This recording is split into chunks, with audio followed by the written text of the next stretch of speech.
Vatican Palace turned into home for poor and homeless at Pope's behest. Here's a summary of the article. Rome, Italy, sitting off-street, Peter's Square next to the Vatican, the beautiful 19th-century palace would have commanded top dollars if it were a hotel, but Pope Francis had other ideas, so it has been converted into a homeless shelter. One option considered was turning the building into a hotel as it's located just off St. Peter's Square, where pontiffs deliver sermons to thousands of worshippers. Francis had a very different idea of the kind of guests he wanted for this prime location, the poor and the homeless. After the building was renovated in November, it opened its doors to the homeless. Beauty heals, Francis said when he inaugurated the building at the time.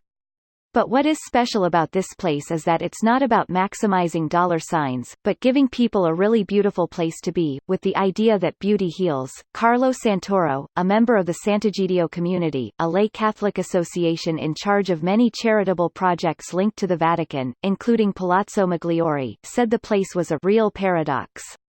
This post received a score of 7,201, with an upvote ratio of 97%. Here are the top comments in response to this article. This seems a genuinely good thing to do, so well done Pope, you did a good thing.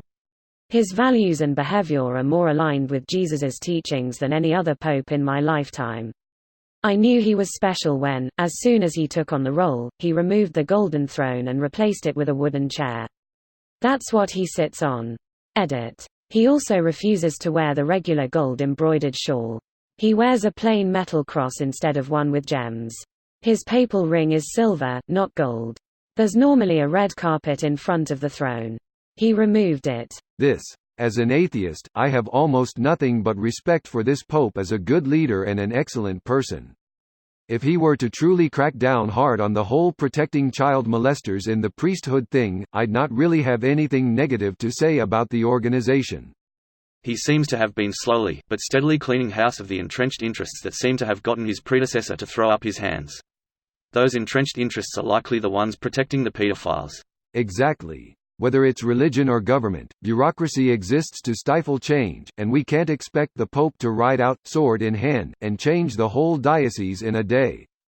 The change of a religion takes place over entire lifetimes, and even with that glacial pace in mind, Francis has been making good time. Greater than we can't expect the Pope to ride out, sword in hand, and change the whole diocese in a day. This does however create a fantastic mental image. The Rebute Gilliman approach. Local primarch unable to stop trying to fuck those heretical aliens. Pope Francis, loyal subject of the Emperor equals confirmed. You're all worshippers of the false emperor. Beauty heals, and thoughts and prayers work. Ota's good thing they did, finally. They're watching the new pope, it seems. I love how the show did it first.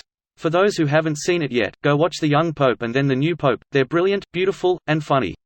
Actually, one of his first acts was kicking a cardinal out of a palace and turning the palace into a soup kitchen. The show probably took the idea from that. My local Catholic church had homeless sleeping under the rather large eaves on the side of the building. The hobos were a bit rowdy and caused some trouble. Vandalism, lots of noise, the odd police visit, shit and piss everywhere. The church responded by building a fence around the eaves so the space below was inaccessible. There was quite a bit of debate around that one. This video was automatically created by Reddit to speech. The article and comments in this video were selected from Reddit according to their upvotes, and any paraphrasing was performed by smmry.com, without any human intervention.